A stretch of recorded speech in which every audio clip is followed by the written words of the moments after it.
السلام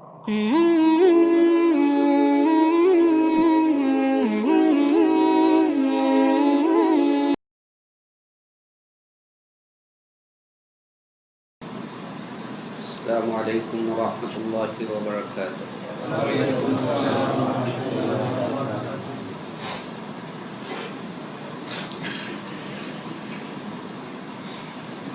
بسم الله الرحمن الرحيم. الحمد لله رب العالمين، والصلاة والسلام على سيد الأنبياء والمرسلين وعلى آله وأصحابه أجمعين، أما بعد.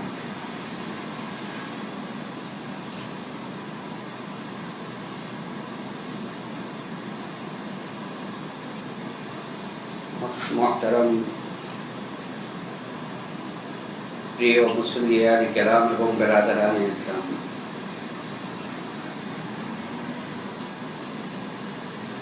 আল্লাহ রাব্বুল আলামিন মেহেরবানি করেছেন বলেই তিনি আমাদেরকে তৌফিক দান করেছেন বলেই আমাদের জন্য সম্ভব হয়েছে আমরা আমাদের প্রত্যেক মাসের যে ধারাবাহিক দ্বীনি মজলিস, আলোচনা মাহফিল আমরা হাজির হতে পেরেছি, আলহামদুলিল্লাহ।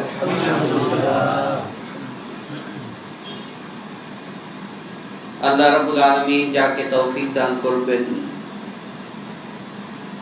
যাকে তৌফিক দান করেন,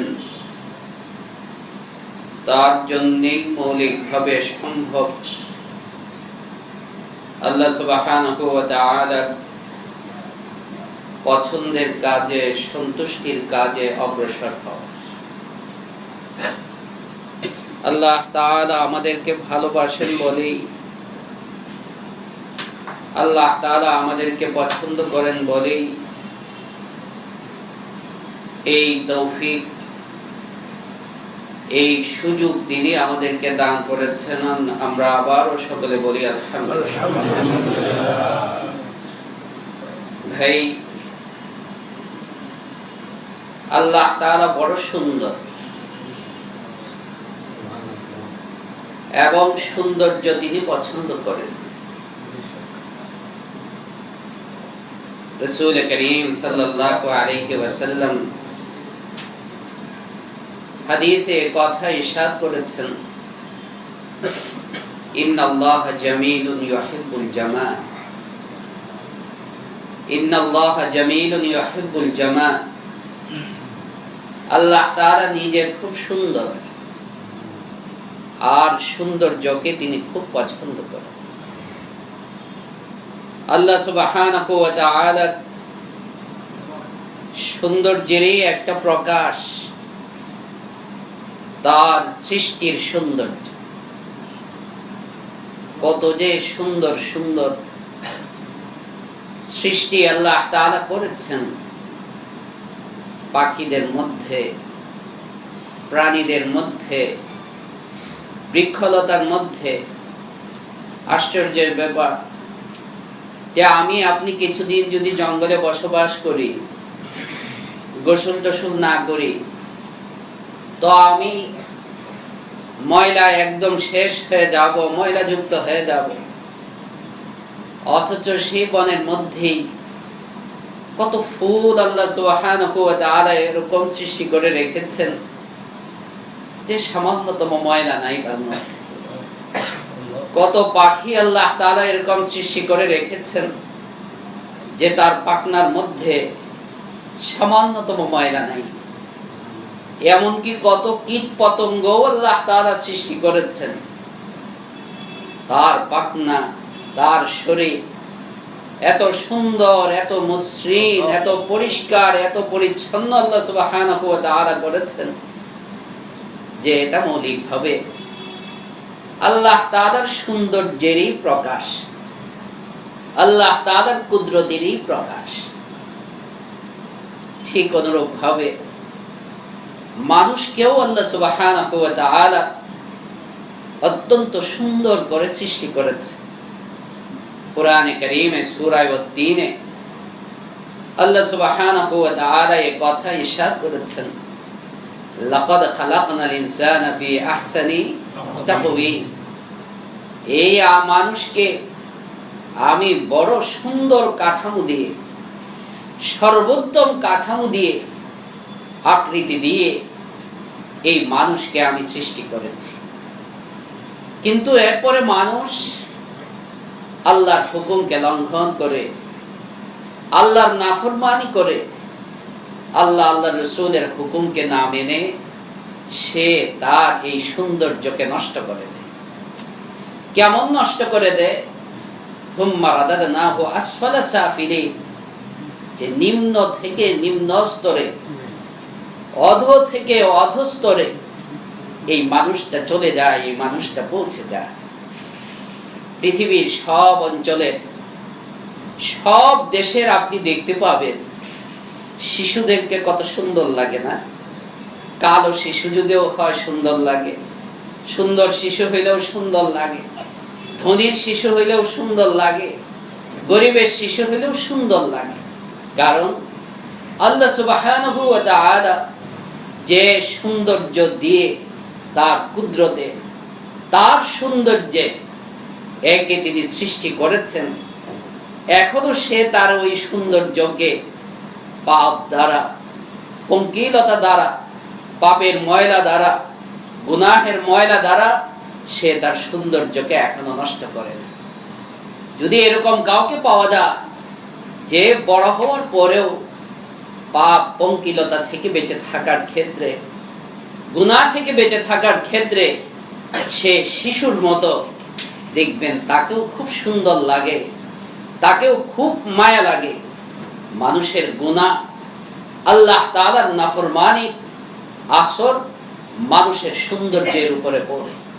তাই যত বেশি আল্লাহ তাআলা মুখী হয়, আল্লাহ ওয়ালা হয়, আল্লাহ তাআলার জিকিরে যত বেশি থাকে, তত বেশি তার সৌন্দর্য থাকে। আর আল্লাহর হুকুম থেকে যত দূরে সরে নাফরমানির দিকে যত যায়, তত সৌন্দর্য কমতে থাকে এবং দেখা যায় বয়স হইতে থাকে, আরো বিদ্ঘুটে হইতে থাকে, আরো অসুন্দর হইতে থাকে। প্লাস্টিক সার্জারি করে আর মেকআপ করে কতদিন চলতে পারে? একদিন হাকিকত প্রকাশ পাবেই, প্রকৃত অবস্থায় একদিন প্রকাশ পেয়েই যায়। আল্লাহর এই সৌন্দর্য, মানুষের মাঝে যে সৌন্দর্য আল্লাহ সুবহানাহু ওয়া তাআলা দান করেছেন, দিয়ে রেখেছেন, এই সৌন্দর্য ধরে রাখার জন্য, টিকিয়ে রাখার জন্য আল্লাহ সুবহানাহু ওয়া তাআলার হুকুম অনুসারে চলা হলো অত্যন্ত জরুরি। আল্লাহ সুবহানাহু ওয়া তাআলার হুকুমের বাইরে যখনই মানুষ যাবে, তার মেধার সৌন্দর্য নষ্ট হয়, তার মানসিকতার সৌন্দর্য নষ্ট হয়, তার চোখের সৌন্দর্য নষ্ট হয়, তার শরীরের সৌন্দর্য নষ্ট হয়। এবং বিশেষ করে গুনাহের সবচেয়ে বড় যে প্রভাব, সবচেয়ে বড় যে আসর, এই আসরটা হচ্ছে মন মানসিকতার সৌন্দর্য নষ্ট হয়ে যাওয়া। যে যত বেশি গুনাহগার হয়, অন্যায়কারী হয়, তার মন মানসিকতা তত সুন্দর হয়, তত কলুষিত হয়। আর যে যত বেশি আল্লাহ সুবহানাহু ওয়া তাআলার ফরমাবরদারি করে, আল্লাহ সুবহানাহু ওয়া তাআলার হুকুম মানে অনুসরণ করে, তার মন মানসিকতা, তার কল্ব, তার দিল, তার অন্তর তত বেশি সুন্দর থাকে। আল্লাহ সুবহানাহু ওয়া তাআলা বড় মেহেরবান, আল্লাহ সুবহানাহু ওয়া তাআলা বড় মেহেরবান যে আল্লাহ তাআলা আমাদেরকে, তিনি মেহেরবানি করে এমন কিছু দিক নির্দেশনা তিনি আমাদেরকে দিয়ে দিয়েছেন আম্বিয়া কেরাম আলাইহিমুস সালাতু ওয়াস সালামের মাধ্যমে। এমন কিছু গাইডলাইন তিনি আমাদেরকে দিয়ে দিয়েছেন, শরীয়ত তিনি আমাদেরকে দিয়ে দিয়েছেন। আমরা এই শরীয়ত অনুসারে যদি থাকি, এই গাইডলাইন অনুসারে যদি থাকি, আল্লাহ সুবহানাহু ওয়া তাআলা এবং আল্লাহর রাসূল সাল্লাল্লাহু আলাইহি ওয়াসাল্লামের এই নির্দেশনা অনুসারে যদি আমরা থাকি, তাহলে আমাদের বাহ্যিক সৌন্দর্য যেমন থাকবে, আমাদের অন্তরের সৌন্দর্য, আমাদের মন মানসিকতার সৌন্দর্য থাকবে। মৌলিকভাবে আল্লাহ তাআলা আমাদেরকে যা হুকুম করেছেন, যে হুকুম আহকাম আল্লাহ তাআলা আমাদেরকে দিয়েছেন, এতে আল্লাহ তাআলার তো কোনো লাভ নাই, আল্লাহ তাআলার তো কোনো ফায়দা নাই। আল্লাহ তাআলা তো এত ক্ষমতাবান, এত শক্তিধর যে ওয়াইন তাতাওয়াল্লাউ ইস্তাবদিল কওমান গায়রাকুম, তোমরা যদি মুখ ফিরিয়ে নাও, আল্লাহ তাআলা মুহূর্তের মধ্যে তোমাদের চাইতে ভালো আরেক সৃষ্টি আল্লাহ সুবহানাহু ওয়া তাআলা করতে পারবেন এবং করতে পারেন। কুল বায়া'উ বিকুম রাব্বি লাউলা দুআউকুম, তোমরা গোটা মানব জাতি যদি ঈমান না আনো, আল্লাহ তাআলাকে না ডাকো, কুল বায়া'উ বিকুম রাব্বি, এতে আল্লাহ তাআলা কুছ পরোয়া করেন না, কোনরূপ পরোয়া করেন না আল্লাহ তাআলা। আমাদের কল্যাণে, আমাদের শান্তি, আমাদের খাতিরে, আমাদেরকে পরিশুদ্ধ রাখার জন্য, আমাদেরকে সুন্দর রাখার জন্য, আমাদেরকে পরিপাটি রাখার জন্য আল্লাহ সুবহানাহু ওয়া তাআলা কিছু দিক নির্দেশনা আমাকে দিয়ে দিয়েছেন। সেই দিক নির্দেশনা অনুসারে আমি যতক্ষণ চলবো, যতদিন চলবো, ততদিন পর্যন্ত আল্লাহ সুবহানাহু ওয়া তাআলা দেওয়া কল্যাণের মধ্যে আমি থাকব, শান্তির মধ্যে আমি থাকব, ভালাইয়ের মধ্যে আমি থাকব, সৌন্দর্যের মধ্যে আমি থাকব। আর এই হুকুম থেকে আমি দূরে সরব। আশেপাশে চারদিকে ধুলা, বালি, কাদা, নাপাক, ময়লা, নানান, যত বেশি আমি আল্লাহর সৌন্দর্য থেকে দূরে সরব। আর আস্তে আস্তে শয়তানের অসুন্দরের দিকে, শয়তানের যে নাপাকি, শয়তানের নাপাকির দিকে আমি চলে যাব। তাই আল্লাহ তাআলা আমাকে যে হুকুম দান করেছেন আম্বিয়া কেরাম আলাইহিমুস সালাতু ওয়াস সালামের মাধ্যমে, এই হুকুম পালন করার মধ্যেই আমাদের জন্য যাবতীয় কল্যাণ, এই হুকুম পালন করার মধ্যেই আমাদের জন্য যাবতীয় নান্দনিকতা এবং সৌন্দর্য, এই হুকুম পালন করার মধ্যেই আমাদের দুনিয়া আখিরাতের সব ভালাই। আর আল্লাহ তাআলার হুকুম থেকে আমি একটু মাত্র দূরে সরব, যত দূরে সরব তত গন্দিগি, তত নাপাকি আমাকে গ্রাস করবে, আমাকে আক্রান্ত করবে। তাই একজন মুমিন হিসাবে, একজন মুসলমান হিসাবে আমার এই ইয়াকিন, এই দৃঢ়তা, এই বিশ্বাস আমার থাকতে হবে যে আমার শান্তি, আমার কামিয়াবি, আমার সফলতা, আমার উন্নতি, আমার ইজ্জত, আমার সম্মান, আমার শৃঙ্খলা, আমার সৌন্দর্য, আমার সব কিছু একমাত্র কিসের মধ্যে আছে? আল্লাহ সুবহানাহু ওয়া তাআলার হুকুমের মধ্যেই আছে, আল্লাহ রাসূল সাল্লাল্লাহু আলাইহি ওয়াসাল্লামের সুন্নতের মধ্যেই আছে। আল্লাহ সুবহানাহু ওয়া তাআলা আমাদেরকে যে সমস্ত হুকুম করেছেন আমাদের দৈনন্দিন জীবনের মধ্যে, এর মধ্যে বড় একটা হুকুম হচ্ছে আমাদের উপরে পর্দার হুকুম। পর্দার হুকুম এ অত্যন্ত কঠিন একটা হুকুম। কঠিন বলতে ফরজ একটা হুকুম। নামাজ যেমন ফরজ, রোজা যেমন ফরজ, অন্যান্য হুকুম আহকাম যেমন ফরজ, এটাও এরকম একটা ফরজ হুকুম। কিন্তু আফসোসের কথা, নামাজের ব্যাপারে যতটা আমরা যত্নশীল, রোজার ব্যাপারে যতটা আমরা যত্নশীল, ঠিক এর উল্টা হচ্ছে আমি আমার পর্দার ব্যাপারে, আমার পরিবারের পর্দার ব্যাপারে, আমার ছেলে মেয়েদের পর্দার ব্যাপারে ততটাই আমি উদাসীন, ততটাই আমি গাফিল। অথচ এটা একটা ফরজ হুকুম, অন্যান্য ফরজ হুকুমের মতোই। নামাজ যেমন ফরজ, রোজা যেমন ফরজ, হজ করা, যাকাত দেওয়া যেমন ফরজ, এটাও হচ্ছে এমন একটা ফরজ। আল্লাহ সুবহানাহু ওয়া তাআলা কুরআনে কারীমে এবং রাসূল করিম সাল্লাল্লাহু আলাইহি ওয়াসাল্লামের হাদিস শরীফের মধ্যে সরাসরি কোনো ফুকাহায়ে কেরাম মাসলা বের করছেন এই কথা না, সরাসরি আল্লাহ তাআলা কুরআনে কারীমের মধ্যে এই নির্দেশ দিয়ে দিয়েছেন এবং রাসূল করিম সাল্লাল্লাহু আলাইহি ওয়াসাল্লাম হাদিসের মধ্যে এই নির্দেশ দিয়ে দিয়েছে। পর্দার আরবি হচ্ছে হিজাব, পর্দার আরবি হচ্ছে হিজাব। কিন্তু বর্তমানে এটা জানি না এটা কোনো সূক্ষ্ম কৌশল কিনা, এখানে সূক্ষ্ম ষড়যন্ত্র কিনা, যে হিজাব বলতে বর্তমানে আমাদেরকে অন্য কিছু বোঝাচ্ছে, যে হিজাব মানে হচ্ছে কেবল কি পরা, এই স্কার্ট, আমরা যেটাকে স্কার্ট বলতে পারি, আসলে এটা হলো স্কার্ট, হিজাব না। স্কার্ট ইউজ করা, ব্যবহার করা, মাথায় একটা কাপড় ব্যবহার করা, এটাকে হিজাব নামে চালিয়ে দিচ্ছে। অথচ কোরআনের দৃষ্টিতে যে হিজাব, এই হিজাবের পরিধি সীমা কেবল এতটুকুর মধ্যেই না। হাদিসের সুন্নতের যে হিজাব, হিজাব কিন্তু অন্য কোনো শব্দ না, কোরআনের শব্দ, হাদিসের শব্দ, সুন্নতের শব্দ, ইসলামের পরিভাষার শব্দ, এবং এই হুকুমটার শব্দ। পর্দা হচ্ছে অন্য ভাষার শব্দ, পর্দা হচ্ছে অন্য ভাষার শব্দ, ইসলামের শব্দ হচ্ছে এই হুকুমটার জন্য। যেমন নামাজের জন্য ইসলামের শব্দ কি? সালাত। রোজার জন্য ইসলামের শব্দ হইল সাওম। হজের জন্য ইসলামের শব্দ হইল হজ। যাকাতের জন্য ইসলামের শব্দ বা কোরআন হাদিসের শব্দ হচ্ছে যাকাত। এরকম পর্দার জন্য ইসলামের শব্দ হচ্ছে হিজাব। হিজাব মানে কেবল এই কথা নয় যে আমি কেবল আমার মাথাটা ঢাকবো কিংবা একটা স্কার্ফ ইউজ করব, একটা স্কার্ফ ব্যবহার করব। শরীয়তের হিজাব বলতে, হাদিস কোরআনের হিজাব বলতে এতটুকুতেই বোঝায় না। ইসলাম চায় এমন একটা সমাজ ব্যবস্থা প্রতিষ্ঠিত হোক, এমন একটা পরিবারের পরিবেশ প্রতিষ্ঠিত হোক, যে পরিবারের মধ্যে মানুষের অন্তরের মধ্যে বা যে সমাজের মানুষের অন্তরের মধ্যে অত্যন্ত পবিত্রতা থাকবে, অত্যন্ত নিষ্কলুষতা থাকবে। মনের ভিতরে কোনো কুচিন্তা আসা, মনের ভিতরে কোনো কুচিন্তা আসা, নাপাকি চিন্তা আসা, এটা যেন না হয়। তাই ইসলাম অত্যন্ত গুরুত্ব দিয়েছে একজন মানুষের অন্তরে পবিত্রতার জন্য। আপনাদেরকে আমি একটা প্রশ্ন করতে চাই, যে রাসূল করিম সাল্লাল্লাহু আলাইহি ওয়াসাল্লাম যখন পৃথিবীতে আসলেন, একটা সময় হলো এরকম যে সময়টাকে আমরা জাহিলি যুগ বলি, ধরলাম মক্কা জীবন বা আরো আগে নবুয়তের আগের জিন্দেগি।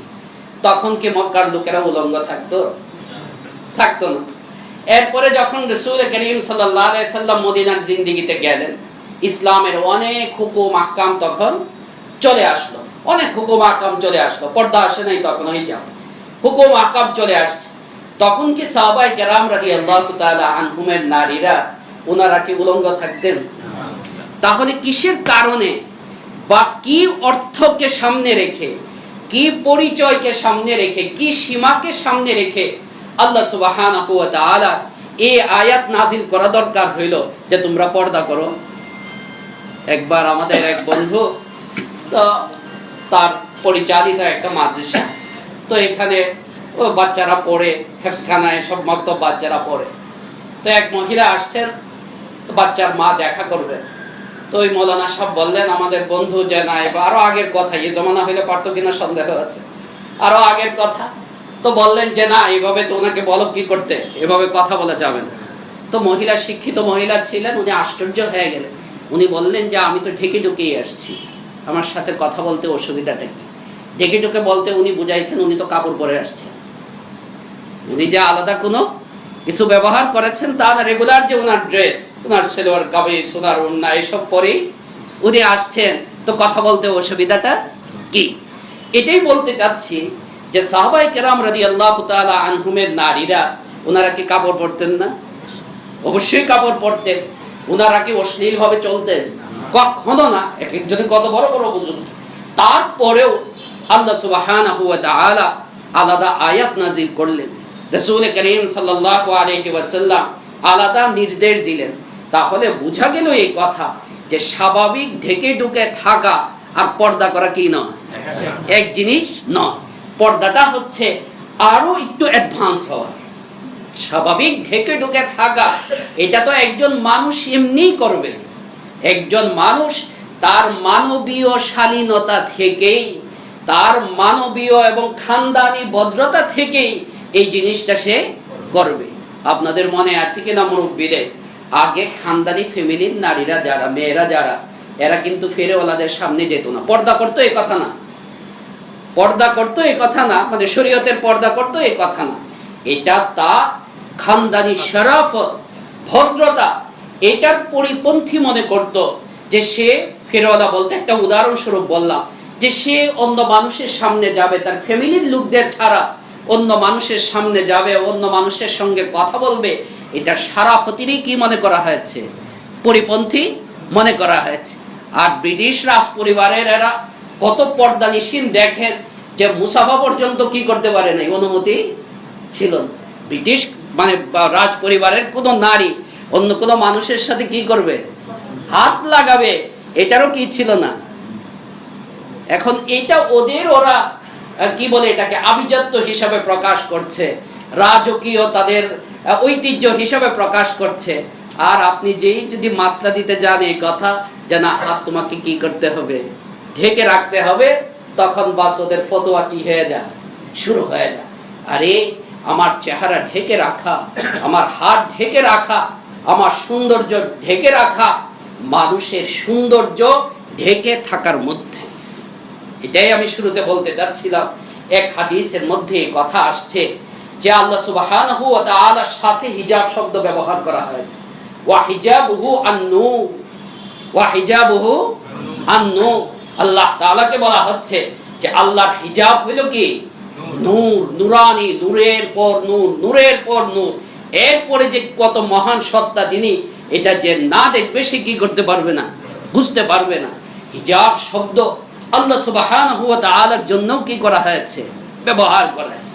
মদিনা হিজরত করে যাওয়ার পর যখন লোক সংখ্যা বাড়ছে, আর বিশেষ করে মদিনার মধ্যে মুনাফিকদের একটা সম্প্রদায় ছিল, আর মুনাফিকরা তো সবসময় দুষ্টই ছিল, তাদের অন্তরের মধ্যে দুষ্টামি থাকতো। বিধান যখন আস্তে আস্তে আসতেছে, আল্লাহ সুবহানাহু ওয়া তাআলা প্রথম আয়াত নাযিল করলেন, পর্দার আয়াত। আল্লাহ সুবহানাহু ওয়া তাআলা কোরআনে কারীমের দুইটা সূরার মধ্যে বিস্তারিত নাযিল করেছে। দুইটা সূরার মধ্যে, একটা হচ্ছে আপনার সূরা নূরের মধ্যে 18 নম্বর পারা, আর একটা হচ্ছে 22 নম্বর পারা সূরাতুল আহজাবের মধ্যে।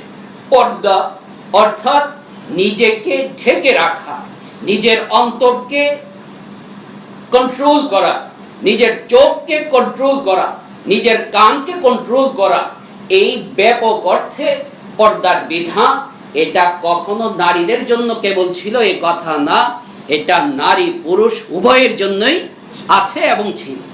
সবচেয়ে মজার ব্যাপার হচ্ছে যে আল্লাহ সুবহানাহু ওয়া তাআলা পর্দা সম্পর্কে আলোচনা করতে যে প্রথম যে পর্দার নির্দেশ আল্লাহ সুবহানাহু ওয়া তাআলা দিয়েছেন, সেটা পুরুষদেরকে দিয়েছে।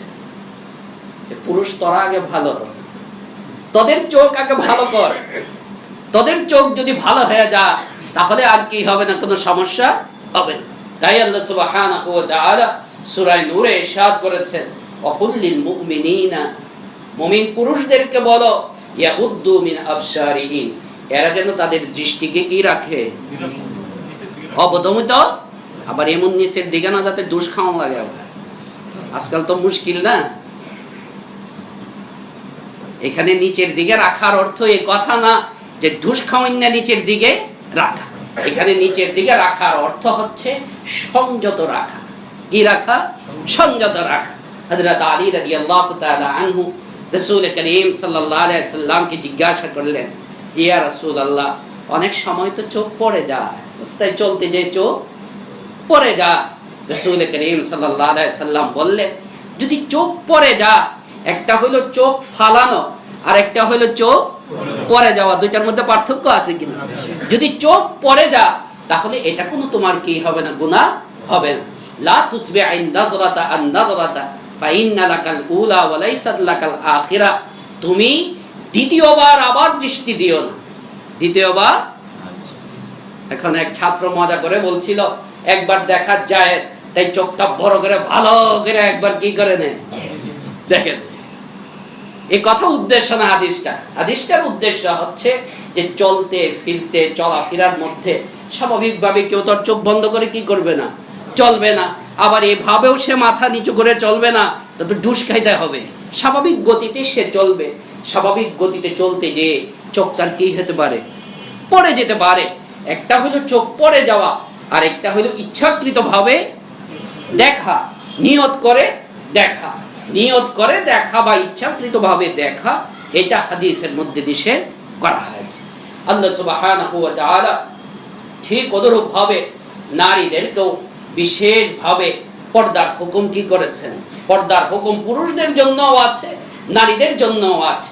বাকি নারীদের ক্ষেত্রে জিনিস যত সুন্দর হয় তত ঢাকতে কি হয়? এমনি সাধারণ জিনিস যদি হয় এমনি আপনি রাখতে পারেন, আর ডায়মন্ড যদি হয়, দেখছেন ডায়মন্ডের প্যাকেট দেখছেন কত মানে দামি এবং সুন্দর। প্রথম একটা বড় প্যাকেট, এরপরে আবার খুলবেন শিশিং বাগ না, ওই যে আগে আপনার 7 সমুদ্র 13 নদী পার হয়ে রাজকন্যা কি আছে বসবাস করে, ওই রাজকন্যাকে আনতে চাইলে আবার রাজপুত্রকে যাইতে হবে ওই পাহাড়ের চূড়ার মধ্যে, সেখানে 7টা আপনার কি বলে বক্স আছে না, এই 7টা বক্সের একদম শেষ বক্সের মধ্যে ওই পেতনির কি আছে, পেটাত্তা জানটা আছে, ওইটাকে কি করতে হবে? মারলে পরে তুমি ওইখান থেকে আনতে পারবা। জিনিস যদি ডায়মন্ড হয়, জিনিস যদি হীরা জৌহরত হয়, যত বেশি আকর্ষণের হবে, যত বেশি দামের হবে, তত বেশি সৌন্দর্য হচ্ছে কি করে রাখা? ঢেকে রাখা, আচ্ছাদিত করা। আল্লাহ তাআলা এত দামি, আল্লাহ তাআলা এত সুন্দর, তাই আল্লাহ তাআলা কি আছে? হিজাব। রাসূল করিম সাল্লাল্লাহু আলাইহি সাল্লামের সৌন্দর্য সম্পর্কেও আম্মা জান আয়েশা রাদিয়াল্লাহু আনহা জিজ্ঞাসা করেছিলেন, ইয়া রাসূলুল্লাহ, আপনি তো সবচেয়ে সুন্দর। হযরত ইউসুফ আলাইহিস সালাতু ওয়াস সালামের সৌন্দর্যে বিমুগ্ধ হয়ে, হতচকিত হয়ে নারীরা তাদের অঙ্গুলি কি করে ফেলেছিল? কেটে ফেলেছিল। নবীর জন্য তো কখনো কেউ আঙ্গুল কাটে নাই। নবীর জন্য তো আঙ্গুল, হাদিসে আসছে এরকম কিছু যে নবীর জন্য আঙ্গুল কেটে ফেলছে নাই। অথচ নবী করিম সাল্লাল্লাহু আলাইহি সাল্লাম কি ছিলেন? বেশি সুন্দর ছিলেন। উলামায়ে কেরাম এই প্রশ্নের জবাব দিয়েছেন, 2টা জবাব দিয়েছেন। একটা জবাব দিয়েছেন যে আঙ্গুল কি কাটবে, ওরা তো জানি কেটে ফেলছে। আর আরেকটা জবাব, যেটা প্রকৃত জবাব, সেটা হচ্ছে যে আল্লাহ যেমন তার নিজের সৌন্দর্যকে আস্তরিত করে রেখেছেন, মানে আবৃত করে রেখেছেন, বিস্তৃত করে রেখেছেন, ঠিক নবী করিম সাল্লাল্লাহু আলাইহি সাল্লামের সৌন্দর্যকেও, প্রকৃত সৌন্দর্যকেও আল্লাহ সুবহানাহু ওয়া তাআলা আবৃত করে রেখেছেন, যা না হলে মানুষ কি হয়ে যেত? পাগল হয়ে। যত বেশি হিজাবের মধ্যে আসবে, যত বেশি ঢাকবে, আপনাকে একটা সাধারণ উদাহরণ দিয়ে অন্যভাবে দিবেন না, দেখবেন যত বেশি কাপড় পরা আপনি থাকবেন তত বেশি সুন্দর লাগে, আর যত বেশি কাপড় খুলবে তত বেশি অসুন্দর। আপনি যদি কোনো কাপড় নাই এমন একটা লোক আপনার সামনে পড়ে, দেখবেন অটোমেটিকলি আপনার চোখটা কি হয়ে যাবে? হবে কি হবে না? বাদে মানুষ যত বেশি ঢেকে থাকে তত বেশি কি থাকে? তার সৌন্দর্য থাকে। তাই রাসূল করিম আল্লাহ সুবহানাহু ওয়া তাআলা মুমিনদেরকে নির্দেশ দেওয়ার পর, পুরুষদেরকে নির্দেশ দেওয়ার পর, এবার মহিলাদেরকে নির্দেশ দিয়েছেন। আর এদের নির্দেশের ক্ষেত্রে আল্লাহ তাআলা একটু, যেহেতু সৌন্দর্যের সীমাও তাদের বেশি, তাই সীমাটাও আল্লাহ সুবহানাহু ওয়া তাআলা বাড়িয়ে দিয়েছেন। এই কথা বললেন আল্লাহ তাআলা যে তোমাদের কোন সৌন্দর্যই প্রকাশ করতে পারবা না, ওয়ালা ইউবদিনা জিনাতাহুন্না ইল্লা মা যাহারা মিনহা, তবে আপনা আপনি যেটা প্রকাশ পেয়ে যায়, আপনা আপনি যেটা প্রকাশ পেয়ে যায়। মুফাসসিরিন কিরাম রাহমাতুল্লাহি আলাইহিম আপনা আপনি যেটা প্রকাশ পেয়ে যায়, এটার কি অর্থ? বিভিন্ন ব্যাখ্যা তারা দিয়েছেন।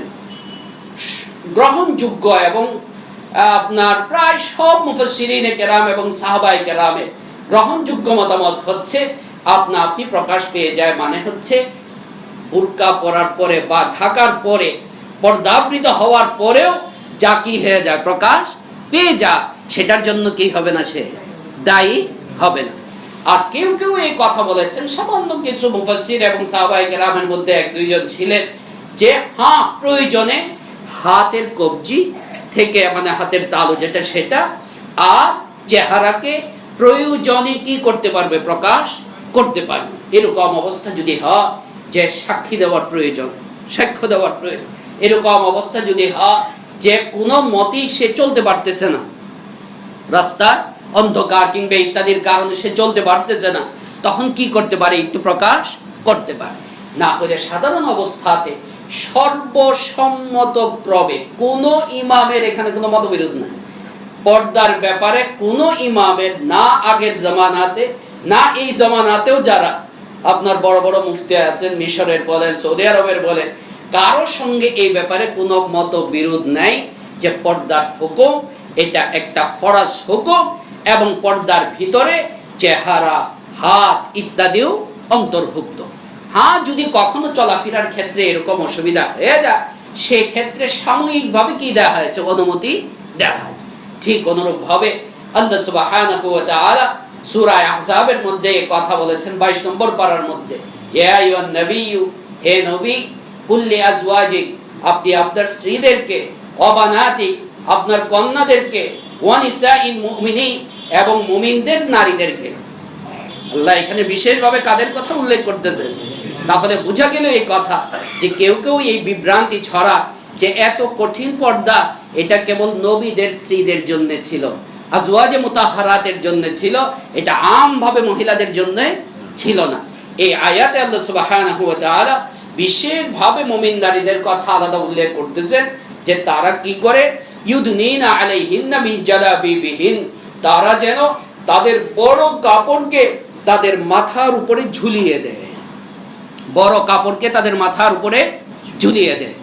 কথাটা একটু ব্যাখ্যা সাপেক্ষ, কথাটা একটু কি ব্যাখ্যা সাপেক্ষ, কিন্তু ঘটনাগুলি দেখেন। এই আয়াত যখন নাজিল হয়, সাহাবায়ে কেরাম রাদিয়াল্লাহু তাআলা আনহুম, এক নম্বর কথা ওই আগে যেটা বললাম যে সাহাবায়ে কেরামের নারীরা তো আর কি থাকতেন না, আমেরিকানদের মতো থাকতেন না, এরা তো ঢেকে ঢুকেই থাকতেন। এরপরে অতিরিক্ত আল্লাহ তাআলা এই হুকুম দিচ্ছেন, এর মানে কি? এর মানে আরো অনেক কিছু, এখানে কেবল ঢেকে ঢুকে থাকা নাম না। হযরত আব্দুল্লাহ ইবনে মাসউদ রাদিয়াল্লাহু তাআলা আনহু এই আয়াতের তাফসীরে দেখায় দিয়েছেন এই কথা যে ঢেকে থাকা হলো যে একদম মাথার উপরে বড় কাপড়টাকে এভাবে দেবে যে ঘাড় চেহারা সব একদম আবৃত হয়ে থাকবে, জেনুইন পর্দা একদম। তো চলবে কেমন করে? কাহা যদি চলতে চায় বেশির বেশি চোখের জায়গাটা কি রাখতে পারে? ফা রাখতে পারে। হযরত আব্দুল্লাহ ইবনে মাসউদ দেখা দিতেন একটা চোখ কি রাখতে পারে? ফা রাখতে পারে। আর কোথাও মুফাসসিরিন কেরাম রাহমাতুল্লাহ আলাইহিম অনুমতি দিয়েছেন যে দুইটা চোখের কেবল তাও সুরমা প্রকাশ পেয়ে যায়, চোখের সৌন্দর্য প্রকাশ পেয়ে যায়, এরকম যেন না হয় যে কেবল তার চলাচলের জন্য, তার দৃষ্টির জন্য সে কিছু কি করতে পারে? প্রকাশ করতে পারে। এখানে চিন্তা করার বিষয় হচ্ছে যে মদিনা শরীফে হিজরত করে যাওয়ার পর এই আয়াত যখন নাজিল হইল এবং রাসূল করিম সাল্লাল্লাহু আলাইহি সাল্লামের পক্ষ থেকে ঘোষণা হয়ে গেল, তখন সাহাবায়ে কেরাম রাদিয়াল্লাহু তাআলা আনহুমের নারীদের মধ্যে অনেকে বিভিন্ন বাজারে, বিভিন্ন রাস্তায় চলাফেরার মধ্যে তারা ছিলেন, বিশেষ করে আনসারী সাহাবী মহিলারা। এরা তখন এই আয়াত শোনার সাথে সাথে, ঘোষণা শোনার সাথে সাথে তারা যে যে জায়গায় ছিলেন সেই জায়গায় বসে গেছেন, সেই জায়গায় বসে গেছেন। লোক মারাফত খবর পাঠায়, তার নিজেদের লোকদেরকে দিয়ে খবর পাঠায়, এরপরে বাড়ি থেকে আলাদা অতিরিক্ত কাপড় এনেছেন এবং আচ্ছাদিত হয়ে ঢেকে ঢুকে এরপরে কি করেছেন? বাড়িতে গিয়েছেন।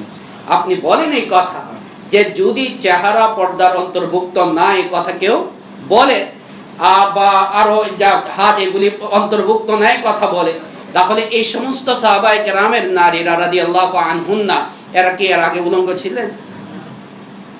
এদের কি এর আগে কাপড় ছিল না? স্বাভাবিক যে কাপড় থাকে সেটা ছিল না? ছিল। তারপরেও অতিরিক্ত তারা কাপড় এনে, যেটা ওই যে জিলবাব বলা হয়েছে যেটাকে, এর মানে এই কথাই তারা বুঝেছেন এই আয়াত থেকে যে আপদ অবস্থা ঢেকে তাদেরকে কি করতে হবে? চলতে হবে। পর্দার সম্পর্কের ক্ষেত্রে ইসলামের দৃষ্টিতে একমাত্র স্বামী স্ত্রী ছাড়া এদের মানে পর্দার এখানে কোনো সীমারেখা, কোনো ধরনের সীমারেখা নাই। স্বামী স্ত্রী ছাড়া বাকি পর্দার সীমারেখার ক্ষেত্রে কিছু কি আছে? পার্থক্য আছে। যদি মাহরাম হয়, যদি মাহরাম হয়, অর্থাৎ নিজেদের যারা আত্মীয় স্বজন, এমন আত্মীয় স্বজন, আপন ভাই, আপন বোন, মা বাবা, চাচা, মামা, যাদের সঙ্গে বিবাহ জায়েজ নেই, মাহরাম যারা, এদের ক্ষেত্রে পর্দার একটা সীমারেখা, এদের সঙ্গে পর্দা আছে, কিন্তু এদের ক্ষেত্রে সীমারেখা হলো এক ধরনের। আর এছাড়া মাহরাম ছাড়া গায়রে মাহরাম যারা,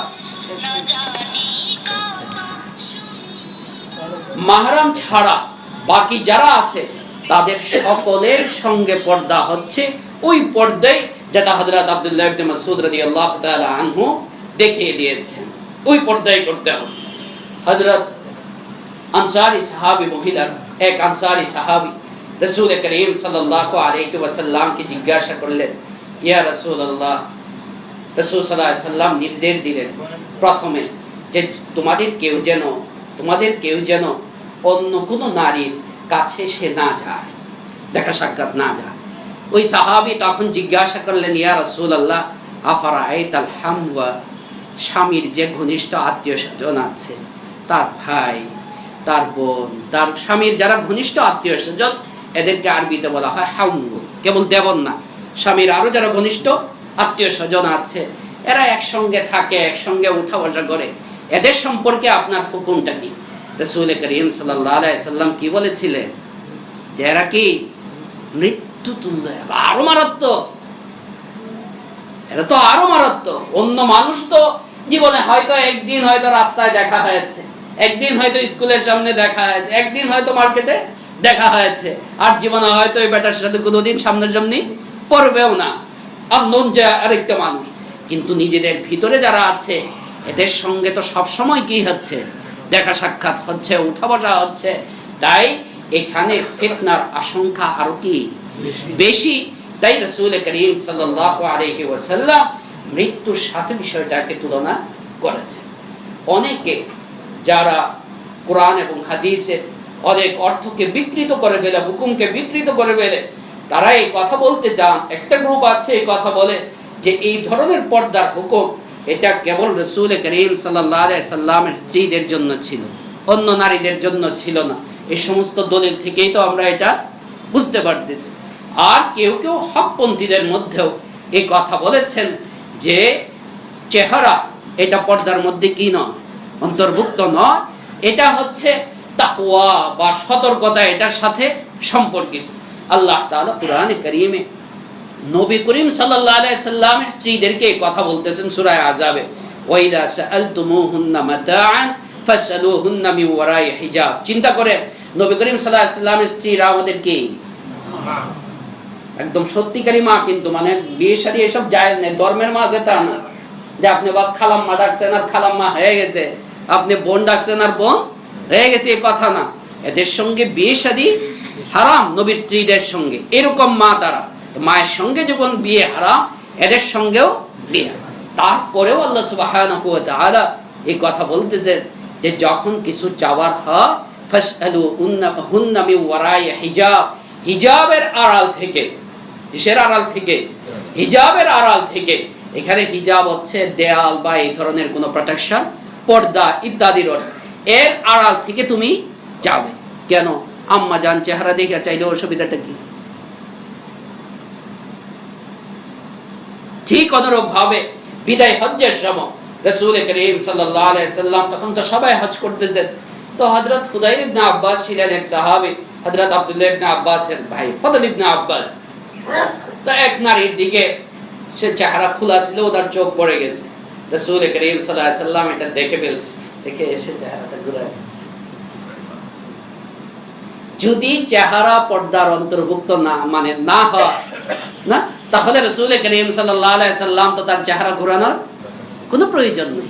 মৌলিকভাবে পর্দার হুকুমের মূল যে লক্ষ্যটা, মূল যে উদ্দেশ্যটা, এটা হচ্ছে যেন ফিতনার কোনো আশঙ্কা না থাকে। আর ফিতনার আশঙ্কা তো চেহারার মধ্যে সবচেয়ে বেশি। একজন মানুষের সঙ্গে পরিচয় প্রথম সূত্রই হচ্ছে তার চেহারা, এবং একজন মানুষের সৌন্দর্যের প্রথম অঙ্গই হচ্ছে তার চেহারা। তাই ফিতনার আশঙ্কা তো এখানে আরো বেশি। আল্লাহ তাআলা কারণ সম্পর্কে বলেছেন, যালিকুম আতহারু লিকুলুবিকুম ওয়া কুলুবিহিন, যে এতে এর দ্বারা তোমাদের হৃদয়ের কি হবে? পবিত্রতা রক্ষা হবে। ভাই, আজকে আমাদের পরিবারের মধ্যে শান্তি নাই, বাস্তব কথা। পারিবারিক জিন্দেগিতে আমাদের শান্তি নাই।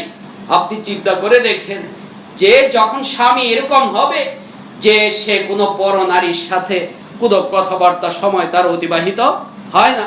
ঠিক অনুরূপ ভাবে নারী যখন এরকম হবে যে কোনো পরপুরুষের সাথে তার কথাবার্তা বা দেখা সাক্ষাৎ হয় না, তাদের একজনের সঙ্গে, সেই স্বামী স্ত্রীর সঙ্গে যে ভালোবাসা এবং যে বিশ্বাসযোগ্যতা হবে, এটা কতটা বেশি হবে। এখন আমরা এই কথা বললে বলে হুজুররার দিল ভালো না। তোমাদের দিল যে কদ্দুর ভালো, এই পয়লা বৈশাখ আসতেছে বোঝা যাবে। তোমাদের দিল যে কদ্দুর ভালো 31st নাইটে বোঝা যায়। বাদনের কেস তো কোনো হুজুরে করে নাই, কোনো হুজুরে করছে? হুজুররার চোখ বালানা বলে। তোমার দিল এত ভালো, কেন এই ধরনের ঘটনা ঘটতেছে? আজকে ইউনিভার্সিটিগুলিতে, আজকে মার্কেটে আমাকে একজন ইংরেজি শিক্ষিত লোক বললেন, আরো কয়েক বছর আগের কথা, মানে 8, 10 বা 12 বছর আগের কথা। উনি ওনার ফ্যামিলি নিয়ে ওই বের হয়েছিলেন সবাই পয়লা বৈশাখ, পরে এসে বিকালে আমাকে বললেন কাকরাইল এলাকারে ওনার শ্বশুর জাস্টিস ছিলেন। তো হুজুর আসলে যে অবস্থা, কোনো ভদ্র ফ্যামিলি বের হওয়ার মতো পরিবেশ থাকে না। কে নষ্ট করে এই পরিবেশ? আমি যখন বেলাইন হই তখন মাসলাও কি হয়? আজকে যদি আমার দিল ফেরেশতার মতো দিল হইতো, কোনো পর্দার দরকার ছিল না, কোনো পর্দার দরকার ছিল না। আমার দিল খারাপ বলে আমাদের এক উস্তাদকে আর অনেকদিন আগে একজনে বলতেছেন এই কথা যে হুজুর বর্তমানে যে অবস্থা, রাসূল করিম সাল্লাল্লাহু আলাইহি সাল্লাম যদি এই জামানাতে হইতে তো পর্দার হুকুমকে উঠায় দিতে। বর্তমানে কি আর পর্দা করা সম্ভব? তখন আমাদের ওই উস্তাদ বললেন যে আমার তো মনে হয় আমাদের দিলের যে নোংরা অবস্থা, আমাদের দিলের যে নোংরা অবস্থা, রাসূল করিম সাল্লাল্লাহু আলাইহি সাল্লাম যদি এই জামানাতে থাকতেন তাহলে বোনদের সাথেও মাদের সাথেও পর্দা করতে বলতেন, যে আমাদের দিল এত নোংরা হয়ে গেছে। ভাই, মৌলিক ভাবে আল্লাহ তাআলার হুকুম, আল্লাহ রাসূলের হুকুম, আল্লাহ এবং আল্লাহ রাসূলের হুকুমের সামনে আমি বান্দা হিসাবে, আমি একজন তার গোলাম হিসাবে, তার বান্দা হিসাবে, এটার মধ্যেই আমার জন্য কি আছে? কল্যাণ আছে। এটার মধ্যেই আমার জন্য শান্তি আছে। এটার মধ্যেই আল্লাহ তাআলা আমার সৌন্দর্য রেখেছে। যতজনকে দেখাইবা, আমার বড় বোন বলতেন, যতজনকে দেখাইবা তত সৌন্দর্য কি হবে? নষ্ট হবে। একজনে জিজ্ঞেস করছিল, ইংরেজি শিক্ষিত মহিলা আমাদের আত্মীয় স্বজনদের মধ্যে, যে হুজুরদের বউ এত সুন্দর থাকে কেন? গোপন কথা বলে ফেললাম আপনাদেরকে। তো আমার বোন পরে বলছে এরা যে পর্দার মধ্যে থাকে, যত বেশি পর্দার মধ্যে থাকে তত বেশি সৌন্দর্যটা থাকে, আর যত বেশি পর্দাহীন হয় বাহ্যিক সৌন্দর্যও নষ্ট হয়, অন্তরের সৌন্দর্য নষ্ট হয়। তাই পর্দার ব্যাপারে কোন রূপ শিথিলতা, নামাজ যেমন ফরজ এটাও এরকম ফরজ, কোন রূপ শিথিলতা, কোন রূপ কম্প্রোমাইজ করা এ আমার জন্যই ক্ষতি হবে। আমি নারীর জন্যই ক্ষতি, আমি বোনের জন্যই ক্ষতি, আমি ভাইয়ের জন্যই ক্ষতি। হ্যাঁ, বর্তমানে আরেক ফেতনা শুরু হয়ে গেছে। পর্দা আল্লাহ তাআলা বিধান দিয়েছেন, কুরআনে কারীমে বলেছেন সৌন্দর্যকে ঢাকার জন্য হচ্ছে পর্দা। এখন এরকম পর্দার লেবাস বুরকা বানানো হয়েছে যে বুরকা আরো পর্দা নষ্ট করতেছে। আপনারা বুঝছেন কিনা কথাটা? একবার মক্কা শরীফের সামনে হিলটন এক হোটেল আছে, এখানে মার্কেট আছে, অনেকদিন আগে। তো ওই মার্কেটে তো সাজায় রাখে না, তো আমার সঙ্গে পুরান টাউনের আরেক হাজি আপনার ওই চকবাজারের আচ্ছা, উনি কি কিনবেন আমি যেহেতু আরবি জানি সঙ্গে আছে। তো একটা বুরকা, এখানে বুরকার দোকানের মধ্যে সেই সময় 24,000 রিয়াল দাম বুরকাটার। বুরকাটার দাম হচ্ছে 24,000 রিয়াল। তো আমি দেখতে চাইলাম, তো উনি মজা করে আমাকে বললেন, ওই চকবাজারের হাজি সাহেব মজা করে আমাকে, হুজুর কি দেখতেছেন? তা আমিও মজা করে বললাম যে বুরকাটা দেখতেছি বেগম সাহেবের জন্য কিনা যায় কিনা দেখি, চিন্তা। উনি জিব্বায় কামড় মারছে। চকবাজারের মানুষ একটু রসিকতা করে না, এই বুরকা কিনুন যাবো না কেন, চিন্তাই করে লয়ে যাবো। বেগম সাহেবের চিন্তা করে ভাই, বুঝার জিনিস, এটা বুঝার জিনিস, নিজের আকল ব্যবহার করার জিনিস। যে বিধান নিয়ে তো ফ্যাশন করার কিছু নাই, বুরকারও ফ্যাশন শো হয়, জানেন কি? এটা তো আল্লাহ তাআলার একটা বিধান, এখানে মস্কারি করার কিছু নাই। আল্লাহর বিধান তো এই উদ্দেশ্যেই যে যেন আমি কি করি, আমার সৌন্দর্যটাকে আবৃত করে রাখে, আমার সুন্দরটাকে আচ্ছাদিত করে রাখি। এখন আমি এরকম আচ্ছাদিত ড্রেসই পরলাম, এরকম বুরকাই আমি পরলাম যে আমার বুরকা আমাকে আরো কি করে ফেলছে, আকর্ষণীয় করে ফেলছে। আর একটা ইদানিং শুরু হয়েছে আপনার জিন্সের প্যান্ট আর গেঞ্জি আর মাথার মধ্যে হলো একটা স্কার্ট লাগায় ফেললাম। মাথা তত মারাত্মক না, মাথা পর্দার বিধানের মধ্যেও আবার কি আছে, স্তর বিন্যাস আছে, স্তর বিন্যাস আছে না, অঙ্গ প্রত্যঙ্গের মধ্যে স্তর বিন্যাস আছে। মাথাটা এতটা গুরুত্বপূর্ণ না যতটা গুরুত্বপূর্ণ আরো সব অঙ্গ প্রত্যঙ্গ। তো দেখা যাচ্ছে আপনারা আবার এরকমও দেখা যায়, মা মনে করেন 50-এর উপরে বয়স হবে, মেয়ে মেট্রিক পড়ে বা ইন্টারমিডিয়েট পড়ে, মা কি সুন্দর বুরকা পরা, আর মেয়ে আলহামদুলিল্লাহ। তো মাঝে মাঝে বলতে মনে চায় যে আপনার জন্য বুরকা দরকার নাই। ঠিক বুরকার ক্ষেত্রে আবার বয়সেরও কি আছে, মানে সীমা রেখার ক্ষেত্রে বয়সেরও শিথিলতা এখানে কোরআনের আয়াত দ্বারাই আছে, যে যদি এরকম বয়স হয়ে যায় তখন ওই কঠোরতা না, যে কঠোরতা এর আগের বয়সগুলির মধ্যে। তো আল্লাহ সুবহানাহু ওয়া তাআলা যে হুকুম আমাদের জন্য দিয়েছেন, এই হুকুমের মধ্যেই আমাদের জন্য কল্যাণ। আমি পালন করতে পারি না, আমার দুর্বলতা সেটা, কিন্তু অন্তত পালন করার জন্য চেষ্টা আমাকে কি করতে হবে। যারা কেবল স্কার্ফ ইউজ করে তাদেরকে আমি এই কথা বলছি না যে পর্দা যেহেতু হয় না তাই কি করব, এটাও খুলে ফেলি, এই কথা বলছি না। 100 জায়গায় 30% তো আগাইলাম, 100 জায়গায় 50% তো আগাইলাম ইনশাআল্লাহ। আর একটু সাহস করেন, আর একটু সাহস করেন, আল্লাহ সুবহানাহু ওয়া তাআলা আপনাকে তৌফিক দান করবেন যে আপনি পুরা বুরকার উপরে চলতে পারেন।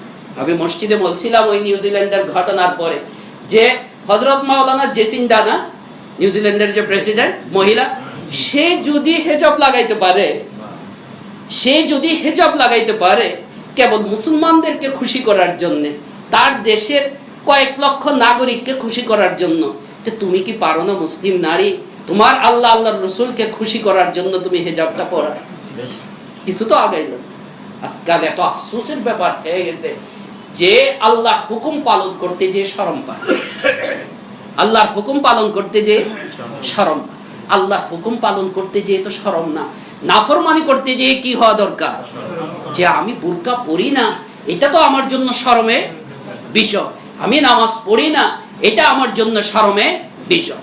সাহাবায়ে কেরাম রাদিয়াল্লাহু তাআলা আনহুম বুরকা পরে বাকি সব কিছু করতে পারছেন, তা আমি কেন পারবো না? বুরকা পড়লে বা বুরকা ব্যবহার করলে এই কথা না যে আমি অন্য কিছু করতে পারবো না। শুনলে আশ্চর্য হবে যে সাহাবায়ে কেরাম রাদিয়াল্লাহু তাআলা আনহুমের মধ্যে এমন অনেক মহিলা সাহাবী ছিলেন যাদের তৎকালে মাল্টিন্যাশনাল কোম্পানি ছিল, ব্যবসা ছিল, মদিনাতে অফিস, কুফাতে অফিস, সিরিয়াতে অফিস, চালাইছেন না ব্যবসা মহিলা। সাহাবায়ে কেরাম রাদিয়াল্লাহু তাআলা আনহুম শিক্ষা গ্রহণ করেন নাই। হযরত আম্মা জান আয়েশা রাদিয়াল্লাহু তাআলা আনহুর যে শিক্ষা, এমন কোন শাস্ত্র ছিল না, বিষয় ছিল না, হযরত আয়েশা রাদিয়াল্লাহু তাআলা আনহু সেই ব্যাপারে পারদর্শী ছিল, প্রত্যেকটা শাস্ত্র এরকম ছিল। তো ওনারা পড়াশোনা করেন নাই। তো ওনারা যদি পড়াশোনা করতে পারেন, সব করতে পারেন, এসব করতে পারেন, আমি কেন পারবো না? কেবল সিস্টেম পরিবর্তন করা, কেবল কি করা, সিস্টেম পরিবর্তন করা। দেখবেন আজকে ইসলামের শত্রুরা চিল্লাইতেছে নারী অধিকার, নারী অধিকার। নারী অধিকার মানে হচ্ছে ওকে কি করা, আল্লাহর হুকুম থেকে বের করে নিয়ে আসা। তোমাদের নারী অধিকার তোমরা আগে দেয়া কি করো, প্রতিষ্ঠা করো। ওইখানে যেভাবে বেইজ্জতি হয় আজকে পর্দা না থাকার কারণ, শুনলে আশ্চর্য হবে। আমাদের নারীদেরকে, শিক্ষিত নারীদেরকে ধোঁকা দিচ্ছে আজকে, যে চিল ওই যে কান নিয়ে গেছে, কান নিয়ে গেছে, হাত দিয়ে একবারও দেখে না, কি করতেছে, ধরতেছে। জাতিসংঘের মতো প্রতিষ্ঠানে, কত একটা আস্থার প্রতিষ্ঠান, জাতিসংঘের মতো প্রতিষ্ঠানে ওদের প্রতিবেদন, ওরাই রিপোর্ট দিছে যে ওইখানে যারা নারী কর্মরত আছেন 40%, 40% নারীরা যৌন হয়রানির শিকার হন। দরজা বন্ধ করে ঘুমাবেন কি? এমনি চোর ডাকাত আছে বলেই তো দরজা বন্ধ করে ঘুমাবেন। যদি চোর ডাকাত না থাকে আমাদের দেশে শহরে দরজা বন্ধ করে ঘুমানোর দরকার আছে? আগে তো গ্রামে দরজা বন্ধ করে ঘুমায় নেই, জানেন কিনা আপনারা? দরজা বন্ধ করে ঘুমায় না, জাস্ট একটা ওই যে মতো থাকতো, এটাকে আগায় দিত। আজকে চোর ডাকাত ছিনতাইকারী আছে বলেই এখন আপনাকে কি করতে হচ্ছে? দরজা বন্ধ করতে হচ্ছে। আজকে বাহিরে শয়তান আছে, দুষ্ট আছে বলেই আপনি আপনার পবিত্রতাকে, আপনি আপনার সম্মানকে আপনি কি করুন? হেফাজত করুন, রক্ষা করুন। যদি পরিবেশ এরকম হয়ে যায় সাহাবীদের পরিবেশের মতো, যে কোনো ফিতনার আশঙ্কা নাই, তাহলে আরো কি হবে? কোনো অসুবিধা নাই, আপনি আপনার মতো চলতে পারেন। তাই ভাই, আল্লাহ তাআলার হুকুমের ক্ষেত্রে নিজের সন্তানদেরকে ছোটবেলা থেকেই ওইভাবেই গড়ে তুলতে হবে। ওইভাবে যখন গড়ে তোলা হবে তখন সে না করার দ্বারা সে কি লাগবে? তার বিরক্তি লাগবে, না করলে বিরক্তি লাগবে। আল্লাহ সুবহানাহু ওয়া তাআলা আমাদের সকলকে তৌফিক দান করুন। আমিন। ওয়া আখিরু দাওয়ানা আলহামদুলিল্লাহি রাব্বিল আলামিন।